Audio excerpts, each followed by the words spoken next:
मैं चाहता हूं आप सब ध्यान दें, आप सुनिए। इस दुनिया में लाखों करोड़ों लोग हैं जिनकी जिंदगी परमेश्वर के वचन से बदली है। हम इब्रानियों में लिखा है कि हम एक गवाहों के बादल के अंडर में जी रहे हैं। हर जगह पर आपको लोग मिल जाएंगे खुदा के।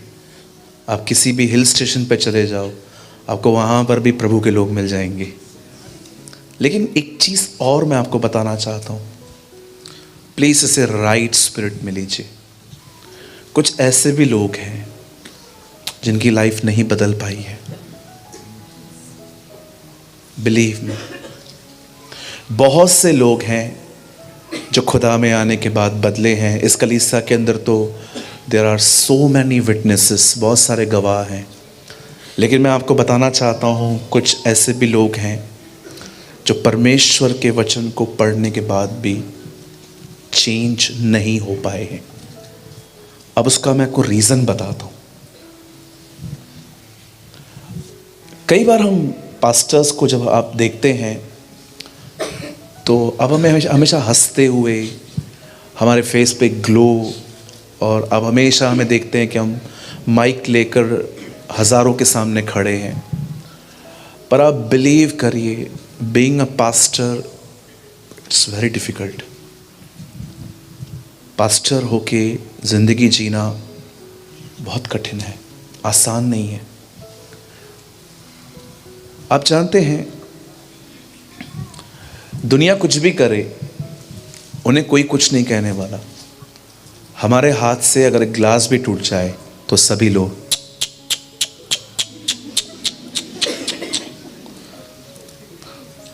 यह सच्ची बोलता हूँ, क्योंकि बहुत लोग हमें स्वर्गदूत समझते हैं। उन्हें लगता है कि हम एंजल्स हैं। अगर हम चिल्ला भी देंगे ना, अरे पादरियों के चिल्ला रहा है। अब बच्चा गलती करे तो चमाट न मारे।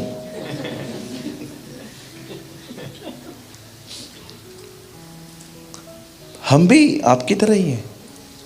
हमें परमेश्वर ने अंदर से स्टील की किडनी नहीं दी है, या हमारा जो अंदर का सिस्टम है वो थोड़ा डिफरेंट है। हम भी हर्ट होते हैं, बट फर्क क्या है, हम शो नहीं करते। हमें पता है इन्होंने हमें सुनाया, अगर हम सुनाएंगे तो ये लोग चर्च छोड़ के भाग जाएंगे। इसलिए हम सब सह लेते हैं ताकि इनका उद्धार हो, ये बचाए जाएं। आप जानते हैं, हम बहुत स्ट्रगल करते हैं। हमारे लिए सबसे बड़ा चैलेंज पता है क्या होता है एक पास्टर के लिए? अपने कलीसिया में पॉलिटिक्स घुसने न देना। That is a biggest challenge. उन लोगों के साथ डील करना जो हमेशा चर्च का माहौल ख़राब करते हैं, इट्स वेरी डिफ़िकल्ट। क्योंकि हम जब अच्छा चलते हैं ना, शायद उसकी चर्चा कभी ना हो, लेकिन जब हम किसी को डांटते हैं ये सबको पता चलता है। पूना में एक बहुत अच्छे पास्टर हैं, उनके चर्च में लिखा हुआ है, अगर हमारी कलीसिया में आपको कुछ अच्छा न लगा हो तो हमें बताएं, कुछ अच्छा लगा हो तो सबको बताएं। अगर आपको हमारी कलीसिया में कुछ अच्छा न लगा हो तो किसी और को न बताइए, हमें आके बताइए। लेकिन अगर कुछ अच्छा लगा हो तो कृपया सबको बताइए। That's a wisdom. मैं ये बातें क्यों कर रहा हूं आपके साथ? हर मंडली में कुछ ऐसे भी लोग होते हैं जो, आई एम सॉरी, मैं फिर से कहता हूं, आप मेरी चीज़ों को राइट स्पिरिट में लेना।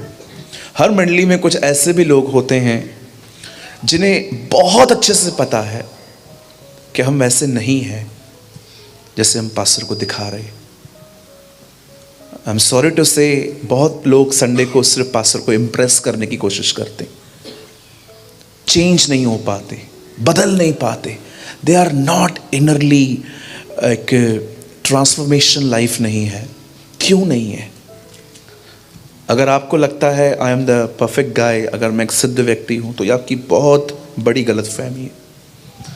हम हर दिन पाप करते, वी सिन एवरी डे। मुझसे, मैं दूसरों का नहीं जानता हूँ, बट मुझसे रोज़ पाप होता है। मैं रोज़ प्रभु से माफ़ी मांगता हूँ। हाँ, कोई ग्रॉस सिन नहीं है, कोई बड़ा पाप नहीं है, लेकिन कभी कभी हम अपना गुस्सा निकाल देते हैं। कभी कभी हमें किसी को माफ़ करने में थोड़ा सा टाइम लग जाता है। हम बिल्कुल भी पौल की तरह नहीं हैं कि जब वो एक न्यायी के सामने खड़ा हुआ तो न्यायी ने कहा उसे मारो, और एक आदमी ने पौल को चमाट मारी और पौल ने गुस्से में आके कहा, हे चुना फिरी हुई कब्र। और 2 मिनट के बाद पौल आके कहता है, मैं जानता हूँ मुझे अपने प्रधानों से ऐसी बात नहीं करनी चाहिए। 2 मिनट में उसे महसूस हो गया। शायद हम ऐसे नहीं हैं, हमें थोड़ा समय लगता है। लेकिन आप जानते हैं क्यों कुछ लोगों की लाइफ नहीं चेंज हो पा रही है? यहां देखिए, उसका एक मेन कारण है बाइबल को ऐतिहासिक किताब समझ के पढ़ना। That is the reason. अगर आप बाइबल को हिस्टोरिकल बुक की तरह पढ़ेंगे ना, जैसे आप इतिहास पढ़ते थे, हिटलर ने ये किया, ये महाराजा ने ये किया, ये राजा ने ये किया, अगर आप बाइबल को इस तरह पढ़ेंगे ना, आप कभी भी नहीं बदल पाएंगे। आप हमेशा याद रखिए, खुदा के कलाम में जो कुछ लिखा है वो इसलिए नहीं लिखा है कि ये हुआ था बस खत्म हो गया। नो, परमेश्वर ने अपना वचन इसलिए लिखा है, वो आपको दिखाना चाहता है जो पहले हुआ था वो तेरे साथ फिर से होगा। जिस परमेश्वर ने शद्रक, मेशक, अबेदनगो को आग के भट्ठे में सताव से बचाया था, वो परमेश्वर हमें भी बचाने की ताकत रखता है।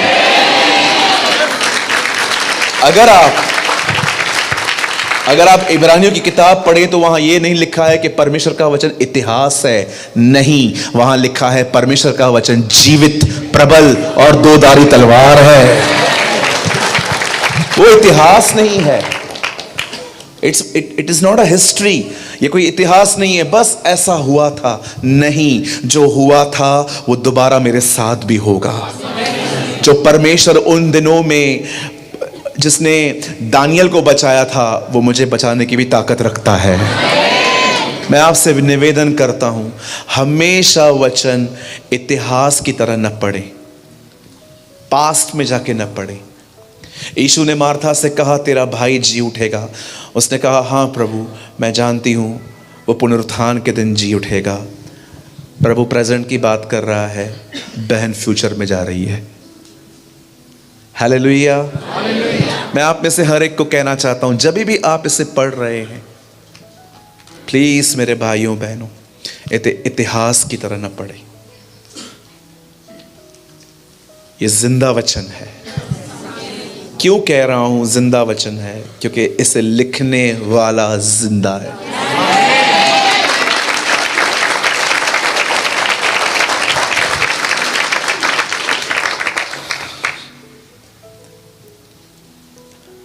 कुछ साल पहले, आप सभी जानते होंगे मेरा सरनेम से, मैं सिंधी फैमिली से हूँ। और जब मैं प्रभु में आया सिंधी परिवार से, तो घर पे कोई विश्वास करने वाला नहीं था। मैं अपने पेरेंट्स को, अपनी फैमिली को बताया करता था, बहुत पुरानी बात है, मेरे फैमिली में कोई बिलीव नहीं करता था। वो मुझे कहते थे, तू भी बंद कर यहाँ जाना, कुछ नहीं होने वाला है। हमें लगता था जीसस विदेशियों का खुदा है। हमें लगता था अंग्रेजों ने उसकी ठेकेदारी लेके रखी है कि जिसको चाहे वही बांटेंगे। हमारे घर पे ऐसा सिस्टम था। एक दिन मुझे बाइबल पढ़ते पढ़ते एक बात समझ में आ गई, खुदा खुद भी क्रिश्चियन नहीं है।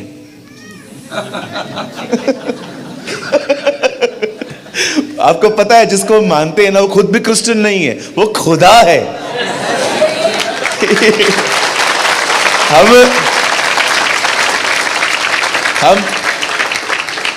हम सोचते हैं वो क्रिश्चियंस का खुदा है, हमारा क्या काम। बिलीव करो, खुदा खुद भी क्रिश्चियन नहीं है। आप पंजाबी में दुआ करो, वो पंजाबी में सुनेगा।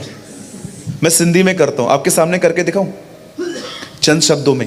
पिता, मैं प्रार्थना तो क्या है, ईश्वर नाले सा मुझे दया कर, मुझे अनुग्रह कर। ये मेरी लैंग्वेज है, मदर टंग है ये मेरा। अब वो अंग्रेजों का है, वो बोलेगा, no don't talk to me in Sindhi, talk to me in English. वो बोलने वाला है ऐसा? जी नहीं।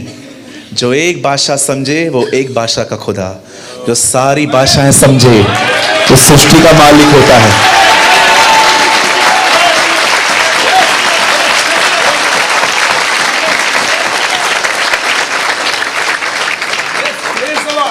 वो पंजाब का खुदा है। आमीन।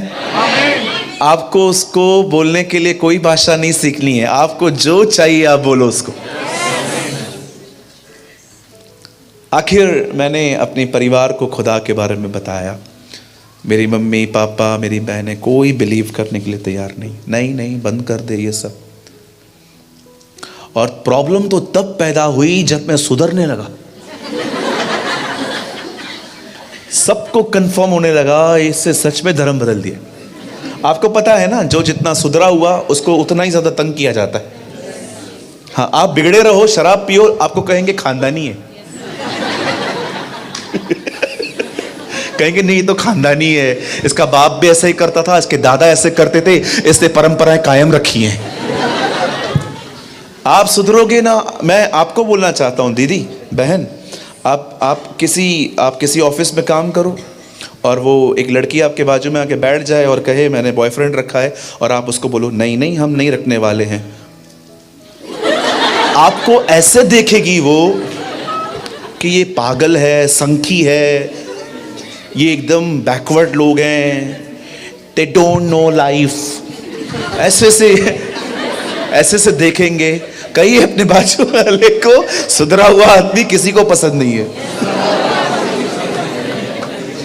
आप भाइयों के साथ भी ऐसे ही होगा। आप देखो, आप शराब नहीं पियो। अच्छा, हम लोग के बारे में गलत फहमी है, उनको लगता है क्रिश्चियन अधिक शराब पीते। मैं आपको बताना चाहता हूं, हमारे चर्च के अंदर जितने भी भाई हैं कोई शराब नहीं पीता। मेरे कलीसिया के अंदर कोई भाई शराब नहीं पीता।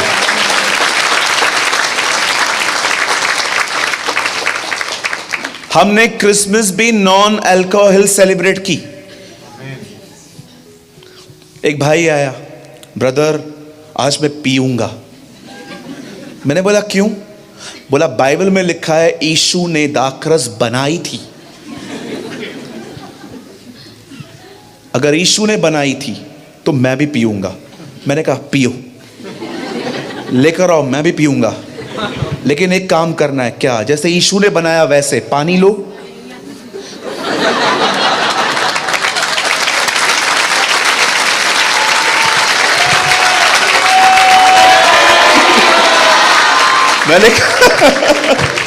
मैंने कहा पानी लो, अगर वो दाखरस बन जाए पी लो।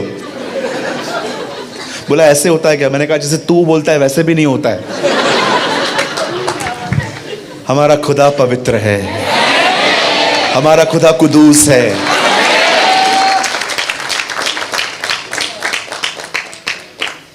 मुझे माफ करिए, मैं आपको नहीं बोल रहा हूं, मैं बॉम्बे की बात कर रहा हूं। सारे बेवड़े भाइयों का यूहन्ना 2 अध्याय फेवरेट है, क्योंकि वो अध्याय ऐसा है। पर मैं आपको बताना चाहता हूं भाइयों, वो जो दाखरस थी ना, वो दाग की रस थी, उसमें शराब नहीं है। परमेश्वर कभी ऐसी चीज नहीं बना सकता जिसको पीने के बाद लोग लफड़े करें, झगड़े करें, चीजों को बेचें। कभी भी नहीं, नेवर। इवन बाइबल बताती है पियक्कड़ स्वर्ग के राज्य में कभी नहीं आएंगे, नेवर। दीदी एक मिनट आप चुप रहना। भाई लोग आपस में बात करिए, बोलिए उनको पियक्कड़ लोग कभी परमेश्वर के राज्य में नहीं आएंगे। हाँ, एक भाई आया, उसने कहा मैं पीऊंगा। बोला क्यों? बोला आज प्रभु का जन्मदिन है। तो उसका जन्मदिन है, तू क्यों पी रहा है? वो सेलिब्रेट करे।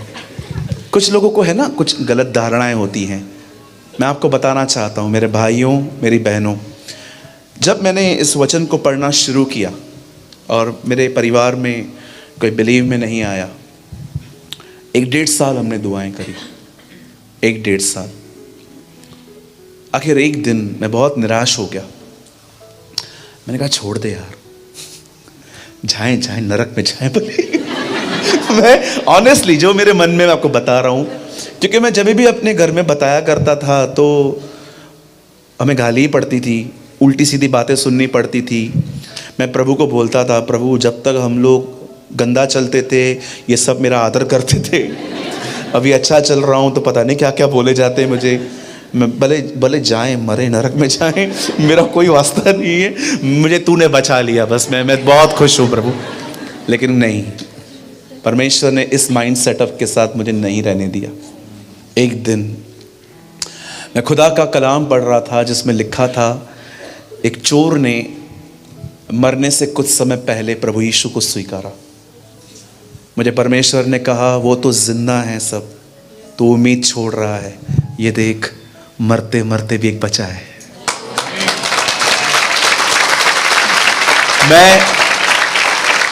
मैंने ये वचन इतिहास के तौर पे नहीं पढ़ा। मैंने विश्वास किया कि ये वचन परमेश्वर ने उन लोगों के लिए रखा है जिनका परिवार अब भी विश्वास में नहीं आया है, ताकि हम उस चोर को देखकर उम्मीद रखें कि हम कभी नहीं हारेंगे, कोई मरते मरते भी उसे स्वीकार कर सकता है। मैं आप में से हर एक को कहना चाहता हूं, कभी उम्मीद न खोएं। Don't lose your hope. परमेश्वर हमारे परिवार को बचाएगा। क्यों बचाएगा? रीजन, क्योंकि उसने अपने जीवन की सौगंध खाई है कि हर घुटना टिकेगा और हर जुबान स्वीकारेगी कि यीशु मसीह ही प्रभु है।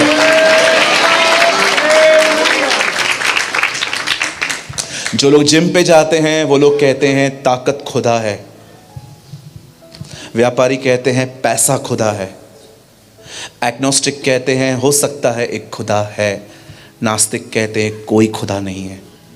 एक दिन ये सब खत्म हो जाएगा और हर व्यक्ति एक ही बात कहेगा कि यीशु मसीह ही खुदा है।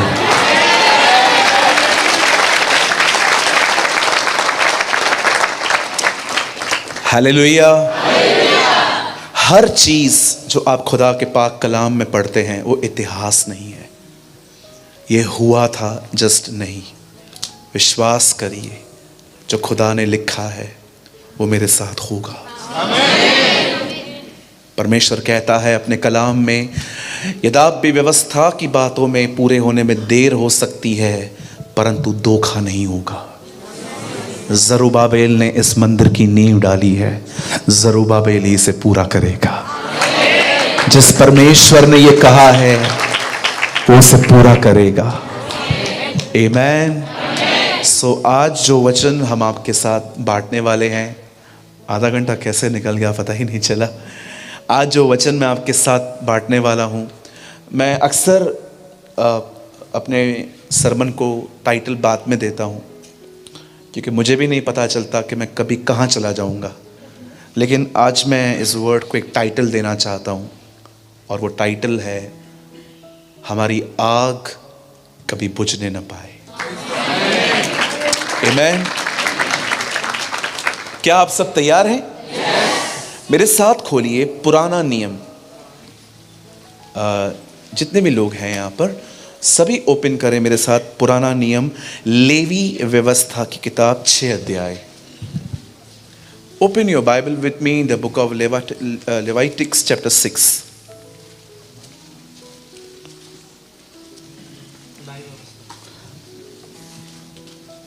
लेवी व्यवस्था।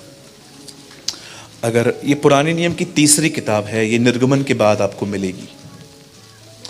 आप लाए हैं साथ में तो खोलिए, अगर आपके पास वाला नहीं है तो आप उसको शो करिए, मदद करिए उनकी।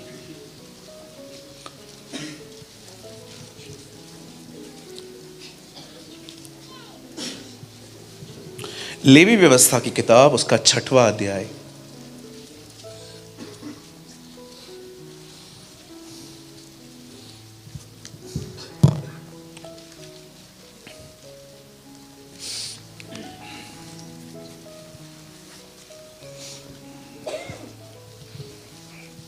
सबने खोल लिया? देख लीजिए अपने पास वाले को, उनको मिल गया? नहीं है तो हेल्प करो, क्योंकि मैं जानता हूँ पुराना नियम है और जो लोग नहीं पढ़ते हैं उनको तो थोड़ा देरी से ही मिलेगा। लेवी व्यवस्था की किताब 6 अध्याय, और मैं पढ़ता हूँ आपके लिए 6 का 13। वेदी पर आग लगातार जलती रहे, वह कभी बुझने न पाए। आमीन। मैं 3 गिनूंगा, आप में से हर एक व्यक्ति को अपने अपने बाइबल में से ये पढ़ना है। 1 2 3। एक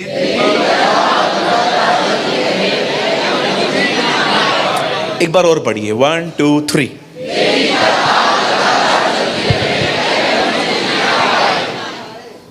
बेटा आपको लग तो नहीं रहा है ना? आइए, मैं चाहता हूं आप सब सामने देखिए।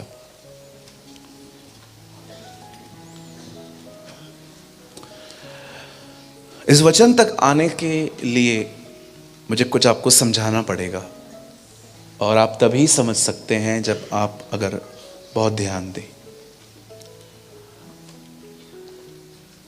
Okay, ready? सब तैयार हैं? सब मन के साथ यही हैं? ओके। कभी कभी सिस्टर्स होती है ना, वो सोचती हैं 8 बजे तक मीटिंग पूरी हो जाए तो टमाटर भी लेती हुई जाऊं, और टमाटर जो हैं वो वचन को अंदर आने नहीं देते। ओके दीदी, आज छोड़ दो टमाटर, आज घर पे जो बैंगन नहीं, आज घर पे आपको जो भी मिले आप खा लीजिएगा, ठीक है? आज का दिन सब्जी मंडी से बाहर आइए। और भैया, भाई लोग भी कभी कभी सोचते हैं 7:30 8 बजे अगर जल्दी पूरा हो गया, गाड़ी लेके जल्दी जाऊंगा, पेमेंट लेके चला आऊंगा।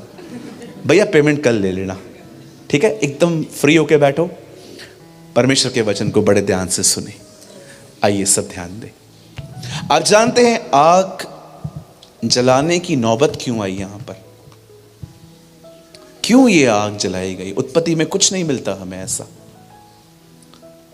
मैं हमेशा कहता हूं, अगर आपको बाइबल का कोई भी वचन समझ में नहीं आ रहा है तो ढूंढो कि जो वचन मैं पढ़ रहा हूं, अगर उसमें लिखा है बलिदान और मैं नहीं समझ पा रहा हूं बलिदान क्या है, तो पढ़िए सबसे पहले कि सबसे पहले बलिदान कहां लिखा है बाइबल में। वहां पर जाइए, वहां पर बहुत डिटेल्स में लिखा रहेगा। कभी भी आप इस बात को याद रखिए, आपको वचन का कोई भी हिस्सा समझ में ना आए, कोशिश करिए, ढूंढिए कि ये जो वचन है, इसमें जो वर्ड है, ये मुझे नहीं समझ में आ रहा, तो आखिर ये सबसे पहले कहाँ गया? आप जानते हैं अब्राहम कहता है ये लड़का और मैं ऊपर जाएंगे और आराधना करके लौट आएंगे। ये बाइबल में पहली बार आराधना आया, वहाँ गीत नहीं थे, गीत बाद में जोड़े गए, फिर इंस्ट्रूमेंट जोड़े गए, फिर कुछ और चीज़ें जोड़ी गई। 10 तार वाले गिटार में कितने तार होते हैं? 6 होते हैं, लेकिन बाइबल बताती है 10 तार वाले। ये 10 तार हैं। वेट, नहीं, मैं बता रहा हूं आपको। पहले की जो वर्शिप होती थी वो तालियों के साथ होती थी। 10 तार होते ही नहीं है प्रभु। 6 तार होते हैं, राइट? लेकिन खुदा कहता है 10 तार वाले सांझ बजे। ऐसी बहुत सी चीजें हैं। अब मैं आपको बताना चाहता हूं ये आग क्यों जलाई गई है। बाइबल कहती है, खुदा का पाक कलाम कहता है कि परमेश्वर ने इस सृष्टि को बनाने के द्वारा अपने आप को प्रकट किया था। God reveal himself through the creation. परमेश्वर ने दुनिया बनाने के द्वारा अपने आप को प्रकट किया था, हमारी बाइबल में लिखा है। और जब परमेश्वर ने दुनिया बनाई, उसके बाद उसने, बाइबल कहती है, उसने एक केमिकल लिया, मट्टी ली, और उस मट्टी से उसने मनुष्य को बनाया। आप सभी जानते हैं, मैं लॉन्ग स्टोरी शॉर्ट कर रहा हूं, मैं जानता हूं पास्टर जी ने मुझसे भी अच्छे से आपको एक्सप्लेन की होंगी ये चीजें। यू नो द बाइबल से जब परमेश्वर ने दुनिया बनाई, उसके बाद उसने मनुष्य को बनाया, तो उसके बाद उस मनुष्य को उसने एक घर में रखा जिसका नाम था अदन की वाटिका, गार्डन ऑफ ईडन। और जब परमेश्वर ने वहां पर उनको रखा, तब परमेश्वर ने सिर्फ एक आज्ञा दी कि तुम सब खा सकते हो, एक को छोड़ दो क्योंकि वो तुम्हारे लिए सही नहीं है। और आप सभी जानते हैं आदम ने हवा से साथ मिलकर जब वो फल खाया और वो नंगे हो गए, तब परमेश्वर आता है, परमेश्वर बात करता है, और उसके बाद परमेश्वर जज करना स्टार्ट करता है। परमेश्वर शैतान को कहता है, उस सांप को कहता है, तो तू मट्टी चाटेगा। आप जानते हैं वो हाथ भी मट्टी चाटता है। आप किसके बने हुए हैं? देखो वो हमेशा हमारे पीछे ही पड़ा रहता है। तू मट्टी चाटेगा। परमेश्वर का कलाम कहता है, जब परमेश्वर उसे कहता है तू मट्टी चाटेगा, उसके बाद प्रभु हवा को कहते हैं कि आपका लेबर पेन मैं बढ़ाऊंगा, और आदम को कहते हैं कि कभी भी मेहनत करते समय तेरे बॉडी से पानी नहीं आता था, लेकिन अब तू पसीना बहाएगा। आज भी आपको ये तीनों कर्सेस दिखाई देते होंगे दुनिया में। आज भी बहनों को पेन होता है, आज भी हम लोग मेहनत करते हैं तो पसीना आता है, और आज भी देखिए शैतान रेंगता है। खुदा का पाक कलाम सच्चा है। मुझे कभी कभी बहुत सारे लोग मिलते हैं, बात करते हैं।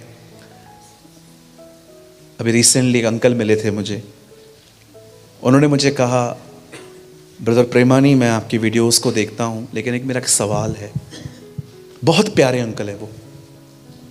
उन्होंने कहा आप लोग कहते हो कि खुदा ने इंसान बनाया, लेकिन मैंने बचपन में सुना था कि हम पहले बंदर थे। और ट्रस्ट मी, जब हमारी बातचीत हो रही थी विथ रिस्पेक्ट, विथ डिग्निटी, बहुत अच्छे से बातचीत हो रही थी हमारी। मैंने कहा काका, आई रियली ऑनर यू, मेरा एक सवाल है आपसे। आप कह रहे हो कि हम पहले बंदर थे, तो मेरा एक सवाल है, अगर हम पहले बंदर थे और हम इंसान बने हैं, तो आज जो बंदर हैं वो इंसान क्यों नहीं बन रहे?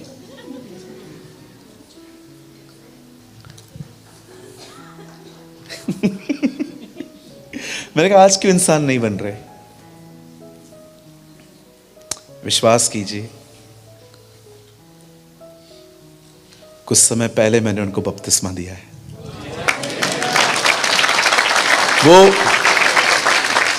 वो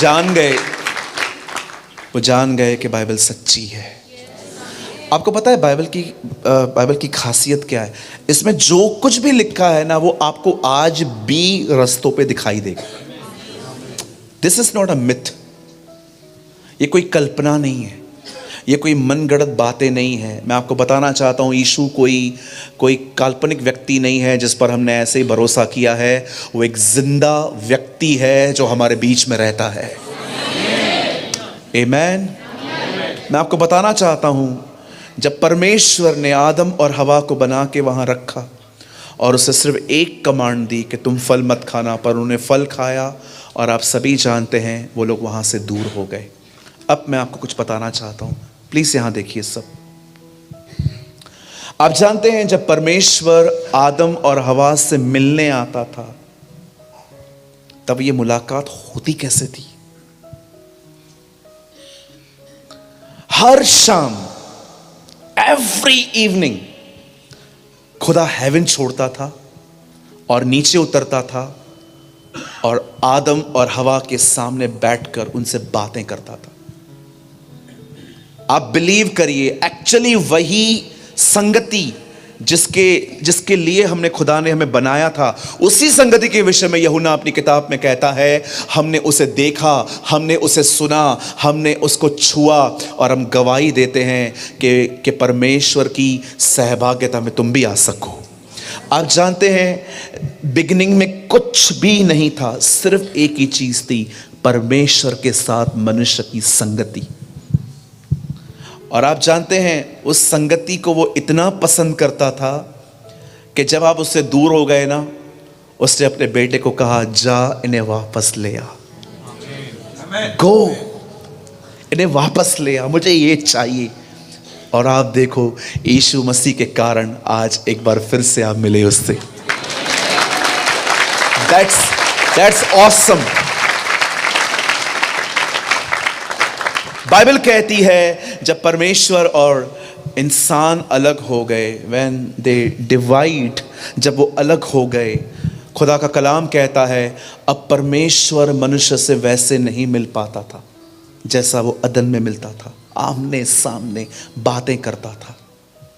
अब परमेश्वर और मनुष्य के मिलने के तरीके बदल गए। अब परमेश्वर अपने दास मूसा को कहता है, अब एक काम कर, एक तंबू बना, उस तंबू में कर्टन डाल। अब मैं वैसे नहीं मिल सकता जैसे मैं इनसे मिलता आया हूं, अब इनके और मेरे बीच में कर्टन होगा। ये कर्टन क्यों आया, ये इस तरह का एक पर्दा क्यों आया? क्योंकि मनुष्य ने पाप कर दिया। अब संभव नहीं है कि प्रभु आपके, क्योंकि बाइबल बताती है अब हमारे खून में पाप आ गया, हमारे स्वभाव में पाप आ गया। अब ये पॉसिबल नहीं रहा कि परमेश्वर हमसे वैसे मिल सके जैसे वो अदन की वाटिका में लोगों से ओरिजिनली मिला करता था। अब जानते हो परमेश्वर लोगों से कैसे मिलना स्टार्ट करता है? कर्टन के पीछे। परमेश्वर ने मूसा को कहा अब एक तू तंबू बना, उस तंबू के 3 हिस्से हों, बाहरी आंगन, बीच वाला स्थान, परम पवित्र स्थान। परमेश्वर पवित्र स्थान, परम पवित्र स्थान में रहता था और परमेश्वर ने लोगों से वैसे मिलना बंद कर दिया जैसा वो ओरिजिनली लोगों से मिलता था।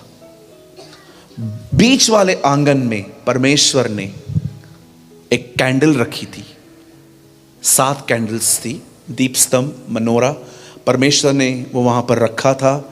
और आपको पता है परमेश्वर ने आज्ञा दी थी वो जो आग है वो हमेशा जलती रहे। आपको पता है ये आग आई कहां से थी? ये आग मैच बॉक्स में से, लाइटर में से नहीं निकाली गई थी। जब पहली बार मिलाप वाले तंबू में बलिदान हुआ था और जो वो आग स्वर्ग से गिरी थी, उसी आग में से निकालकर दीप स्तंभ जलाए गए थे। आप पढ़ सकते हैं, पीछे लिखा हुआ है। वो उस तंबू के अंदर हर चीज मैन मेड थी। आप जानते हैं इस चीज को? तंबू में जितनी भी चीजें हैं वो सब मैन मेड हैं, सब मनुष्य ने बनाई हैं, लेकिन एक आग ही थी जो मनुष्य ने नहीं बनाई थी। आप जानते हो स्वर्ग में जितनी भी चीजें हैं सब खुदा के द्वारा बनाई गई हैं, पर मैं आपको स्वर्ग में एक चीज दिखाऊं जो मनुष्य ने बनाई है।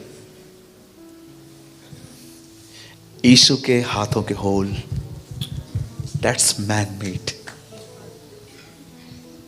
ट्रस्ट मी, स्वर्ग में जितनी चीजें हैं सब खुदा ने बनाई हैं, पर वहां एक ऐसी भी चीज है जो मनुष्य ने बनाई थी, यीशु के हाथों के कीलों के छेद। That's 100% man made.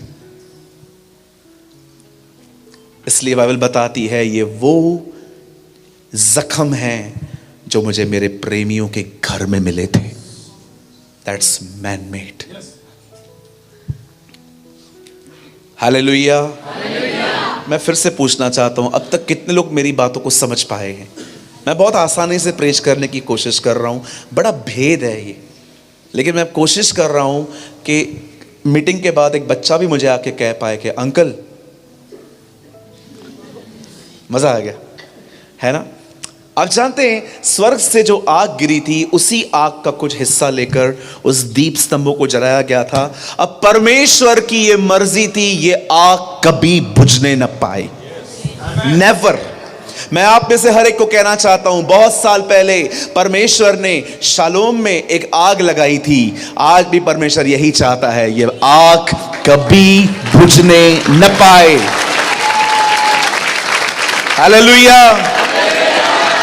और हम ये विश्वास करते हैं यीशु मसीह के दोबारा लौटने तक ये आग सदैव जलती रहेगी। यस। अब परमेश्वर ने ये आग जलाने की जिम्मेदारी याजकों को दी थी। अब आइए, अब हम दूसरे हिस्से में चलते हैं। ये प्रचार 3 हिस्सों में है। पहला हिस्सा आपको समझ में आया? अब परमेश्वर बात करेगा याजक की। खुदा का कलाम कहता है एक समय था जब एक याजक था जिसका नाम था Eli. In English we call him Eli. परमेश्वर का वचन कहता है एली नामक एक महायाजक था। आप सभी जानते होंगे एली 2 बेटों का पिता था। उसके 2 बेटे थे और बाइबल बताती है ये दोनों बेटे, मैं नहीं कह रहा हूं, ये बाइबल में लिखा है, उसको दोनों पुत्र लुच्चे थे। क्या करते थे ऐसा कि बाइबल इतने कठोर शब्दों में उनको ऐसा बताती है? 2 काम करते थे। चर्च में आने वाली वुमेन्स के साथ उनकी बातचीत प्योर नहीं होती थी। दूसरा, खुदा के घर में आने वाली ऑफरिंग को वो ठीक से यूज नहीं करते थे। ये खुदा के कलाम में लिखा है। परमेश्वर ने जब ये सारी बातें देखी तब परमेश्वर बहुत फेडअप हुआ था उससे। प्रभु ने उससे कहा अपने बच्चों को समझा। लेकिन आपको पता है परमेश्वर ने जब उसको कहा तो उसका रवैया कैसा था। अपने बच्चों को बुला के उनके कंधों पे हाथ रख के कहता है, ओ मेरे बच्चों, जो मैं सुनता हूं वो ठीक नहीं है। अब हमेशा याद रखिएगा, परमेश्वर एली पे पता है क्यों भड़का? क्योंकि उसने अपने बच्चों को प्यार से समझाया। कितने लोग ये बात जानते हैं? बाइबल बताती है उसने अपने बच्चों को वैसे समझाया जैसा खुदा नहीं चाहता था। पर आप में से कितने लोगों ने देखा जब यीशु मसीह मंदिर में आया, उसने देखा कि मंदिर में व्यापार हो रहा है। कितने लोगों ने ये देखा कि वो उनके पास जाके कहता है, मैं तुम्हें 2-3 दिन देता हूं, अपना स्टॉल उठाओ। उसे कोड़ा उठाया। हालेलुया। उसने कोड़ा उठाया, किसी को कुछ नहीं कहा, एक व्यक्ति को भी उसने नहीं मारा, लेकिन सबको बाहर निकाल दिया। आप जानते हो ये वो घड़ी थी जब परमेश्वर खुश था। यस, आप याद रखिए, अगर आपके बच्चे चर्च खराब कर रहे हैं तो कृपया उन्हें प्यार से न समझाएं। लेकिन अगर आपके घर के अंदर आपके बच्चे खिलौने तोड़ते हैं, कृपया उन्हें न डांटें, क्योंकि वो चीजें कोई बड़ी बात नहीं है। सीरियस मैटर्स होते हैं चर्च के, घर के नहीं। हालेलुया। ये बहुत जरूरी है कि अगर आपका बच्चा पियानो तोड़ दे चर्च का तो उसको डांटो, पर अगर घर के अंदर वो कोई खिलौना फेंक दे उसको प्यार से समझाओ। परमेश्वर एली से यही उम्मीद कर रहा था कि मैं तुझे जो कह रहा हूं कि मेरा चर्च खराब कर रहे हैं, इनको समझा। और आप जानते हैं एली का ये रवैया था। उन्हीं दिनों में जिस मंदिर में एलाई खड़े होके परमेश्वर की सेविकाई करता था, बाइबल बताती है उन्हीं दिनों में एक स्त्री वहां आती थी, हन्ना। उन्हीं दिनों में हन्ना नाम की एक स्त्री वहां आती थी और वो बच्चा मांगती थी। पता है बच्चा क्यों मांगती थी? वो जानना चाहते? Yes, no, no, yes. पता है उसने बच्चा क्यों मांगा था? पहले तो अपने लिए मांगती थी, फिर उसने अपना इंटेंशन बदल दिया। आप जानते हो परमेश्वर के तंबू में हर चीज है, पर एक चीज बिल्कुल नहीं है, वो है कुर्सी। आपको खुदा के हैकल में कोई भी चेयर नहीं मिलेगी। पर उसने क्या देखा? एली कहां बैठा है, ये कुर्सी कहां से आई? ये भाई साहब लेके आए थे। बताइए परमेश्वर ने अपने घर में याजकों के लिए कुर्सी क्यों नहीं रखी थी? मैं आपको करके दिखाऊं कुछ? देखिए यहां पर प्रबोध अंकल बैठे हुए हैं और हमारे पास्टर साहब भी बैठे हैं। डोंट वरी, जो मैं कह रहा हूं ये बिल्कुल भी ऐसे नहीं है। ऐसा नहीं हो मीटिंग के बाद आप सब घूर घूर के इनको देखो। समझिए इस चर्च के अंदर पास्टर जी ने 2 कुर्सियां रखी हैं और मीटिंग पूरी हो गई। अब हमारे दोनों भाई साहब आके बैठे। चलो बेस्ट एग्जाम्पल करते हैं। आप इन दोनों को भी, भाइयों को भी निकाल देते हैं, 2 बहनें ले लेते हैं। आप 2 बहनें हो, पास्टर जी ने आपको काम दिया है और प्रभु ने साफ कहा है इस शालोम में कोई कुर्सी नहीं होनी चाहिए, लेकिन पास्टर जी ने 2 चेयर्स लाके रख दी हैं। अब ये दोनों बहनें क्या करेंगी बताइए? मीटिंग के बाद पंचायत लगाएंगी। कई बाजू वाले को पंचायत लगा देंगी। अब ये बैठेंगी, चलो हो गई सेवा। और बहन तू बता, तू कैसी है? ठीक हूं, लग तो नहीं रही है। अब क्या करें, जिंदगी है ही ऐसी। ऐसे क्यों बहन आप इतने परेशान? और नहीं तो क्या, कितना भी करो घर वालों के लिए, अंत में कुछ भी नहीं मिलना है। मेरा पति आज भी मेरे मम्मी को कॉल करके बोलता है मैं कुछ नहीं करती हूँ, मैं घर पे नौकरानी होकर सारा दिन काम करती हूँ, मैं ये करती हूँ। और तू बता तू कैसी है? मेरे भी यही हाल है। चालू हो गए। इधर कुर्सी होती ही नहीं तो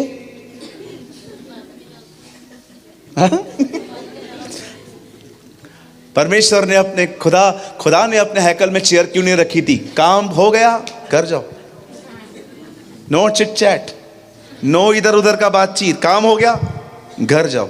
सास भी कभी बहू थी, घर जाके देखो। कभी कभी हमारी बहनें खाली यहां से बाहर निकलेंगी और लेफ्ट में जाएंगी, जाते जाते, पास्टर जी बड़ा चर्च कब लेंगे? वही ना बहन, समझते नहीं है हम कितनी तकलीफ होती है। मुझे तो लग रहा था आज मेरी हड्डी बाहर आने वाली है। आप सोचो, कहिए बाजू वाले को कुर्सियां उठा के फेंक दो। हाँ, ये वाली नहीं, हाँ मैं कुछ और बोल रहा हूं, चीजों का गलत मतलब मत निकालिए। मुंबई में एक पास्टर ने प्रचार किया, शत्रुओं से प्यार करो। ये प्रचार सुन के एक आदमी शराबी बन गया। शराब की बोतल के पीछे लिखा था, शराब तुम्हारा शत्रु है। पास्टर ने कहा है शत्रुओं से प्रेम करो, मैं कर रहा हूं। एक बार मैंने प्रचार किया कि पतरस की सबसे छोटी प्रार्थना सुनी गई, हे प्रभु मुझे बचा, और यीशु ने उसको बचा लिया। एक भाई ने प्रार्थना करना ही छोड़ दी, बोला जब छोटी छोटी प्रार्थना सुनी जा रही है तो मैं बड़ी बड़ी क्यों करूं। लोग है ना, सच्ची कहता हूं, इतना कभी कभी गलत मतलब निकालते हैं चीजों का। कितने लोग हैं यहां पर, सच बताइए, आप वो सुनते हो जो हमने कभी बोला ही नहीं है।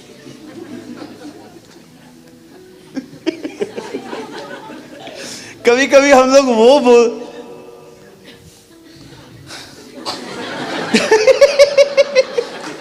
दो बहनों ने आराधना की, पास्टर जी ने एक को बोला बहन आप बहुत अच्छी वर्शिप कर रहे हो, और दूसरी वाली यहां से,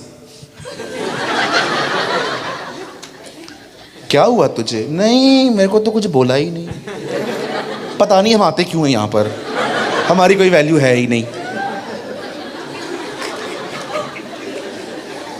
दीदी उन्होंने कुछ बोला आपको? कहो बाजू वाले को तेरा मन चल रहा है। बहुत लोग के दिमाग है ना, चलते रहते, कुछ भी सोचते रहते, कुछ भी। अरे इतनी बड़ी कलीसिया है, एक को भूल गए तो क्या, मुझे ही क्यों? देखो अभी भी दिमाग चल रहा है। परमेश्वर ने साफ कहा था नो चिट चैट, कुर्सियां मेरे घर के बाहर। जिस दिन हन्ना ने वो कुर्सी देखी, हन्ना ने प्रार्थना करना शुरू की, प्रभु मुझे बच्चा दे, मैं लीडर बना के दे दूंगी। शी नोस, वो जानती थी परमेश्वर, वो जानती थी मुझे बेटे से भी ज्यादा खुदा को लीडर की जरूरत है।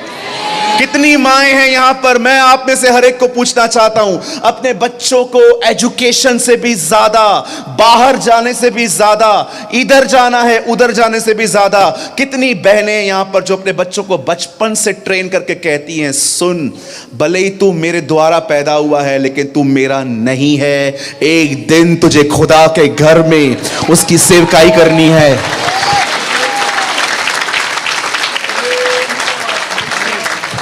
मैं पढ़ाई के खिलाफ नहीं हूं ब्रदर, मैं पढ़ाई के खिलाफ नहीं हूं बहन, आप अपने बच्चों को खूब पढ़ाओ, लेकिन याद रखो कोई भी चीज़, आप जानते हैं मैं एक परिवार से मिला हूं 4 बजे, एक परिवार मुझसे मिलने आया, आप बिलीव करिए वो मुझे बता रहे थे कि हम इतने पढ़े लिखे नहीं हैं जितनी दुनिया है, पर फिर भी खुदा ने हमें बहुत अच्छी नौकरियां दी।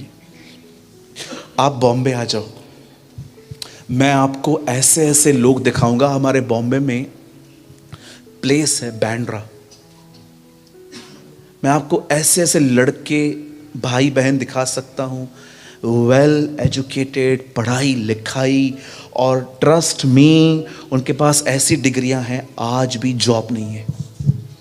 कितनी जगहों पे सीवियां भेजी हैं, फ़ोन नहीं आता है, लेकिन मैंने ऐसे लोगों को भी देखा है जिन्होंने परमेश्वर को आदर दिया है। आज परमेश्वर ने उन्हें अच्छी नौकरियां दी हैं।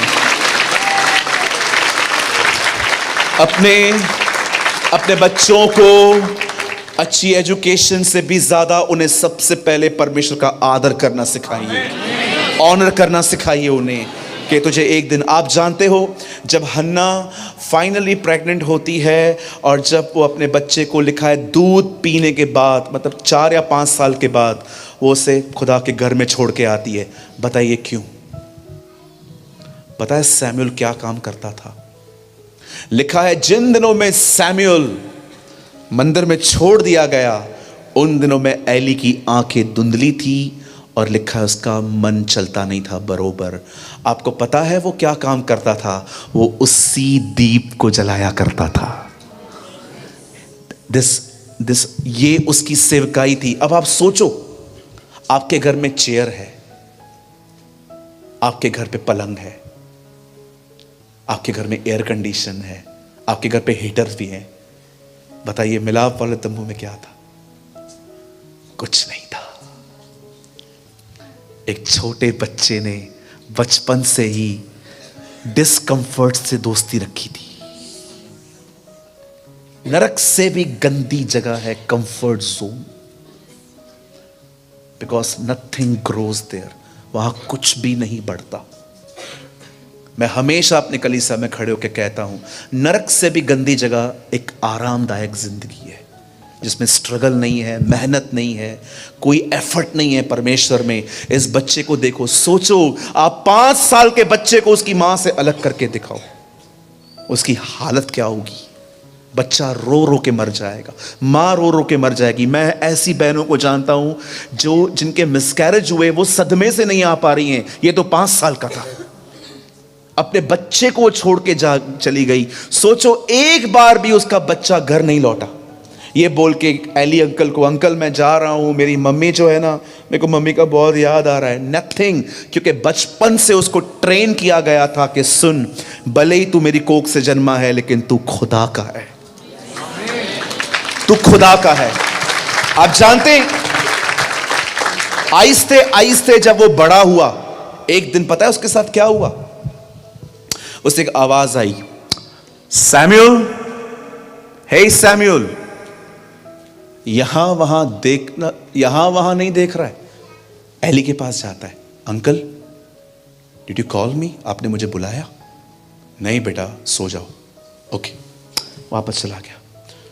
सैमुअल, सैमुअल, वापस जाता है। अंकल आपने बुलाया मुझे? नहीं बेटा, सो जाओ। ओके। सैमुअल, सैमुअल, वापस जाता है। अंकल आपने बुलाया है मुझे? मैंने कहा मैंने तुझे नहीं बुलाया, लेकिन एक काम कर, अगर अभी आवाज आती है तो बोलना क्या आ गया। अब आप मुझे बताइए, अगर दीवार के उस तरफ आपकी मम्मी या आपके पापा खड़े हैं, 10 लोगों के बीच में खड़े हैं और बातचीत हो रही है, आप पहचान पाओगे मम्मी की आवाज कौन सी है? 100% पहचान पाओगे, क्योंकि आपको पता है वो आवाज आपने इतनी बार सुनी है। अब मुझे बताइए, परमेश्वर बात कर रहा है, बंदा एली के पास क्यों भाग रहा है? पता है क्यों? क्योंकि वो परमेश्वर की आवाज जरूर थी, पर वो आवाज एली की थी। आप जानते हो वो एली की आवाज थी। परमेश्वर देख रहा था, अगर मैं इसके पास्टर की आवाज में से बात कर रहा हूं तो क्या ये सुनेगा? वो हर बार पास्टर के पास गया। मैं आप में से हर एक को कहना चाहता हूं, पहले अपने पास्टर को सुनो। अगर आपने उसको ठीक से सुना, खुदा भी आपसे बात करेगा।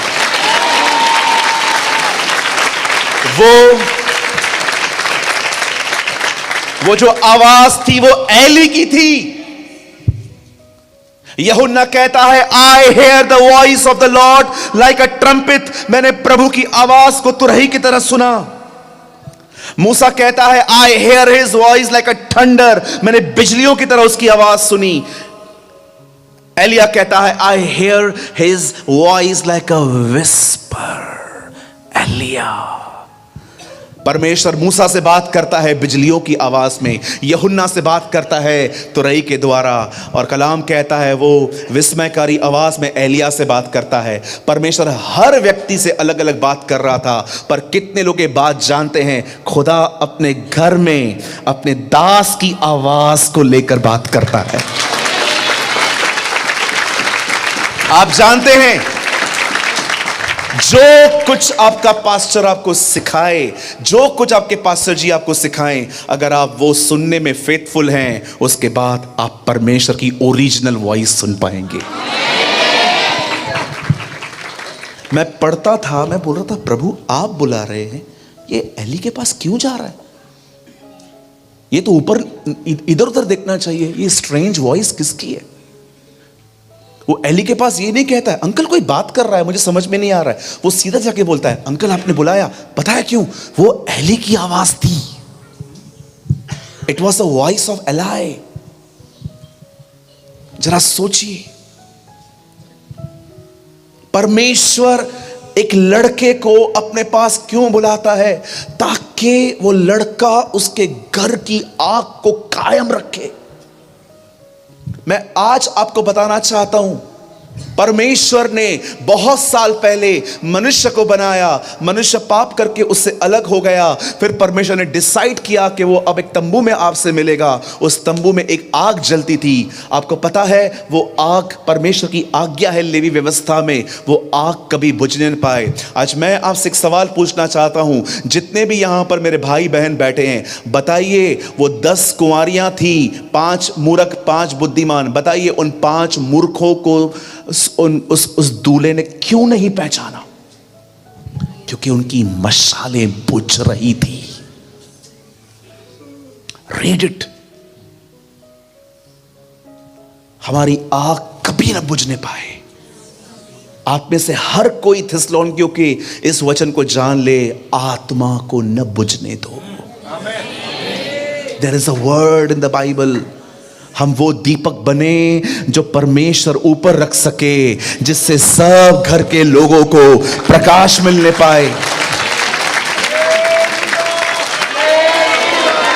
अगर आप चाहते हैं प्रभु की आग हमेशा जलती रहे जो उसने आपको लगाई है, तो उसका एक ही रास्ता है, फीड द फायर। उस आग में हमेशा कुछ डालते रहिए। आप चाहते हैं कि परमेश्वर ने जो आग आप में लगाई है, जो पैशन उसने आपको दिया है, वो हमेशा जलता रहे। सबसे पहले उसका वचन पढ़िए, प्रार्थना करिए, उपवास करिए, आराधना करिए, उसे पुकारिए, अन्य भाषाओं में बातें करिए। जो एफर्ट्स आप लगा सकते हैं उसके करीब जाने के लिए लगाइए। अगर आप ये करेंगे, आपकी आग जलती रहेगी।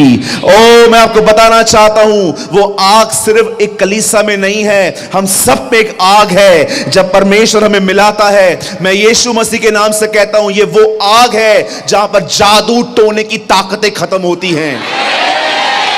ये वो आग है कि जो बीमारियां अस्पताल ठीक नहीं कर पाया, वो खुदा के घर में ठीक हो सकती हैं। आप जानते हो मैं क्यों कह रहा हूं ये आग जलती रहे? क्या कारण है? आग जलने का मतलब पता है क्या है? एक आत्मा से परिपूर्ण जिंदगी, a life who filled with the Holy Spirit, एक आत्मा से भरा हुआ जीवन। मैं आपको बताना चाहता हूं, आज से बहुत साल पहले बाइबल बताती है, पॉल सुसमाचार को सुनाने के कारण अरेस्ट होता है। वो अग्रिपा के सामने खड़ा होता है, फेलिक्स के सामने खड़ा होता है, कोई उसको जज नहीं कर पा रहा था। फाइनली उसे कहा गया तू रोम चला जा, केसर से बात कर जाके। और जानते हैं जब वो वहां पर जा रहा था, बाइबल बताती है उसका जहाज टूट गया और वो पानी में जा गिरा। उसे इतनी ठंड पड़ रही थी क्योंकि वो कई घंटे पानी में था, और जब वो बाहर निकलता है, कलाम कहता है उसे एक प्लेस मिली जिसका नाम था माल्टा।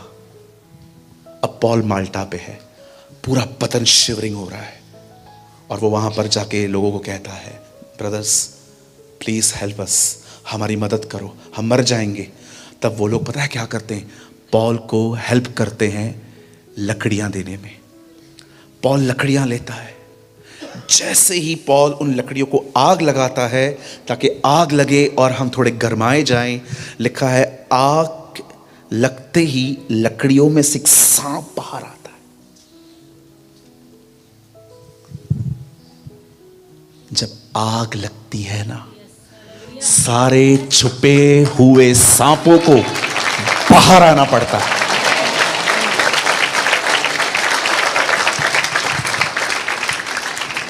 मेरे पीछे कहिए, जब आग लगती है तब सारे छुपे हुए सांपों को बाहर आना पड़ता है। मैं तो तुम्हें पानी का बपतिस्मा देता हूं, लेकिन जो मेरे बाद आने वाला है वो तुम्हें आग और पवित्र आत्मा का बपतिस्मा देगा। क्यों? ताकि सारे छुपे हुए सांप लोगों के जिंदगियों से बाहर आ सकें, सारी बुरी आदतें बाहर निकल सकें, सारे गुप्त पाप बाहर निकल सकें और हम रिफाइन हो सकें। मैं आप में से हर एक को कहना चाहता हूं, मुझे ये वर्ड शालोम फेलोशिप के लिए मिला है और मैं प्रभु के सामने विश्वास योग्यता के साथ आपको दे देता हूं। परमेश्वर चाहता है 2024 में आप उसमें बढ़ने के लिए 2023 से अधिक मेहनत करें, अधिक मेहनत करिए। डोंट वेस्ट योर टाइम, अपना समय बर्बाद न करें, अपना समय बर्बाद न करें। जब शद्रक मेशक अबेदनगो आग के भट्ठे में जाते हैं तब उनके हाथ पैर सब बंधे हुए थे, उनको मोजे पहनाए गए थे, आग को दत्काया गया था, लेकिन जब उनको फेंक दिया गया, बाइबल बताती है राजा ने क्या देखा, वो चल रहे हैं अंदर। ब्रदर वो कैसे चल रहे थे? उन्हें तो बांध दिया गया था। आप जानते हो जब वो आग में गए, रस्सियों को छोड़ कुछ न जला। नेवर। रस्सियों को छोड़ उनका कुछ भी नहीं जला। आग बंधनों को खत्म कर देती है।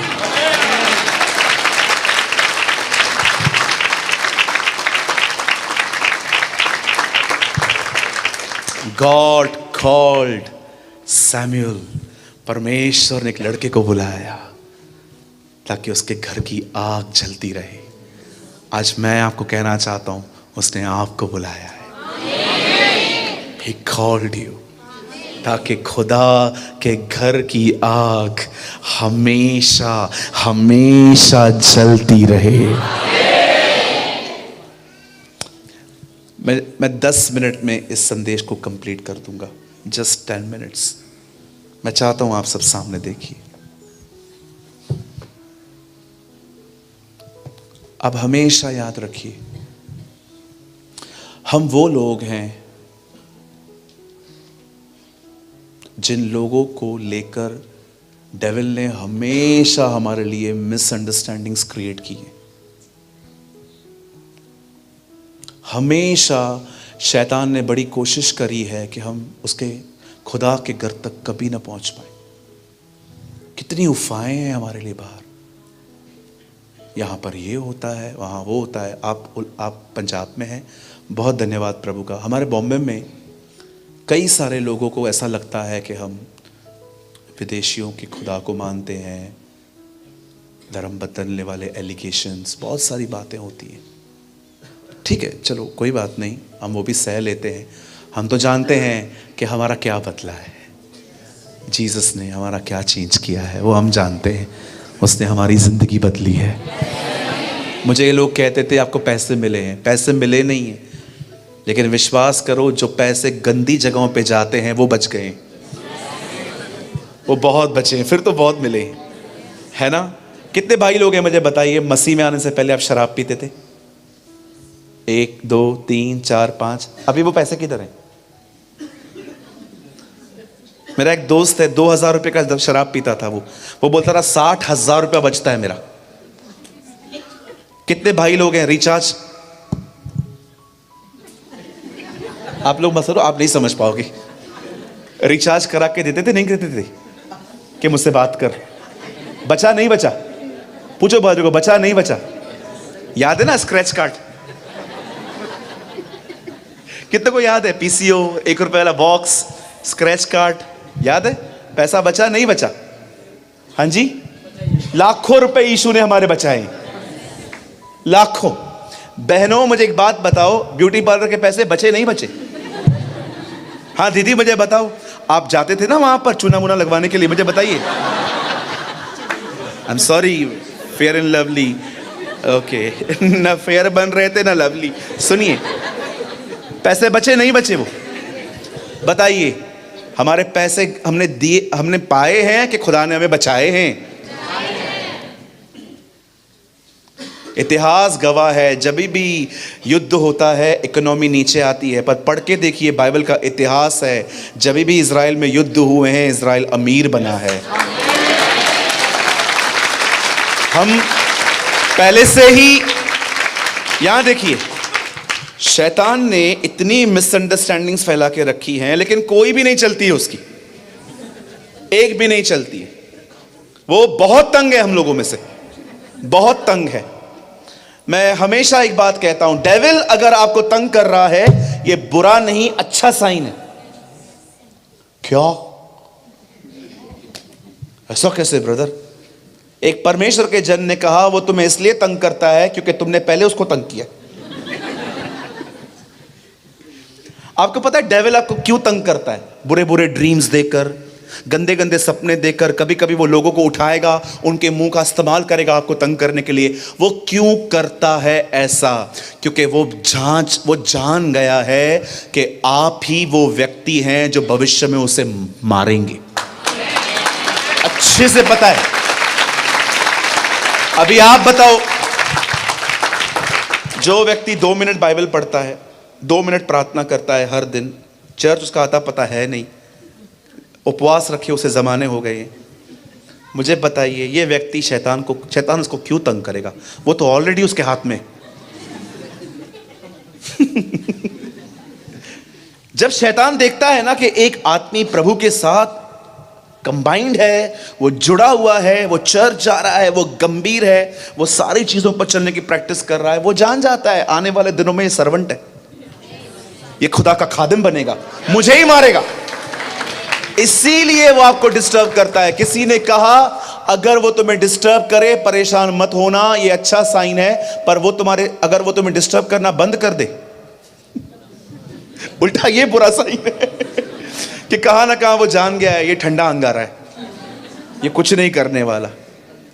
आपको पता है पहले से ही हमारे लिए मिसअंडरस्टैंडिंग फैलाई जाती है, ये वो। आप में से कितने लोग ये बात जानते हैं, जीसस जब मरा और जी उठा और कब्र से निकल के चले गए, वो लिखा है वहां पर लोगों ने दूसरे लोगों को पैसे दिए और कहा सब जगह पे बता दो ये जिंदा नहीं हुआ था, इसके चेले इसे उठाकर लेके गए। डे 1 से कब्र से रूमर्स चलते आए हैं।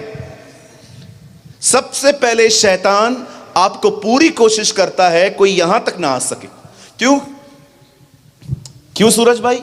सिंपल, उसको पता है इधर आएगा मेरा दुकान बंद,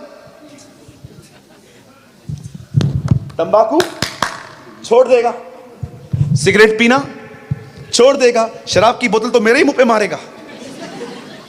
उसको पता है मैं इधर आऊंगा इसकी दुकान बंद हो जाएगी, इसीलिए वो रोकता है। आप किधर भी चले जाओ आप बहुत इजीली जा सकते हो। आपने कभी सोचा है चर्च आने में रुकावटें क्यों आती है? 7 बजे चर्च निकलना है, 6:30 बजे बच्चा बीमार पड़ गया, खांस रहा है, चलो हम नहीं चलते। वैसे भी पास्टर जी ऑनलाइन तो आते ही है। क्यों? हर चीज एक वजह से हो रही है, ताकि आपका ध्यान भटके। अंकल केनेथ ई हैगन हमेशा कहते हैं जब आप यहां से बाहर निकलोगे आपको रास्ते पे बहुत बड़े बड़े बोर्ड मिलेंगे, हमसे मोबाइल ले लो, हमसे ड्रेस ले लो, हमसे जूते ले लो। Everybody want your attention. हर एक को आपका मन चाहिए। और जानते हैं जब फाइनली एक व्यक्ति लड़कर यहां पहुंच जाता है, अब शैतान एक ट्रिक और चलता है, चल ये लोग आ तो गए, अब ऐसा क्या करूं कि ये लोग बढ़ने न पाए, ग्रो न करने पाए, बस संडे संडे जाके ये लोग खुश रहें, पर संडे के सिवा जो 6 और दिन हैं इसमें कोई इनकी कोशिश ना हो। पता है तभी कभी कभी वो क्या करता है, किसी के भी मुंह से कुछ बुलवा देगा, आपके मन में डाल देगा और आप पूरा हफ्ता। इससे ये उम्मीद नहीं थी। बोलना था तो सामने आके बोलता, उधर जाके क्यों बात कर रहा है? मुझे लग रहा था ये कलीसिया बहुत अच्छी है, पर अब मुझे लग रहा है मैं गलत हूं। लगा दिया ना उसने काम पे आपको। जब वो देखता है ना मैं इनका उधार नहीं चुरा पाता हूं, तो वो पूरी कोशिश करता है समय चुराऊं। Don't waste your time. Noah की तरह बनो। एक भी उसकी बात नहीं सुन रहा था, तो भी उसने जलयान बनाना बंद नहीं किया। वो जानता था यही मेरा लक्ष्य है, यही मेरा लक्ष्य है। This is my M.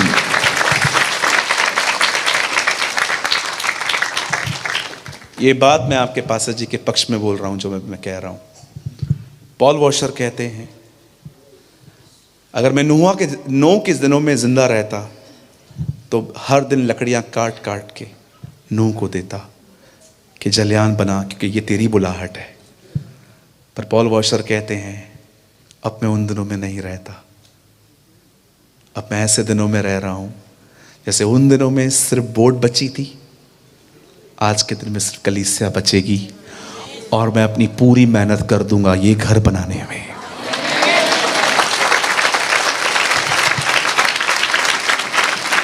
Come on, go ahead. Glory to God. Hallelujah.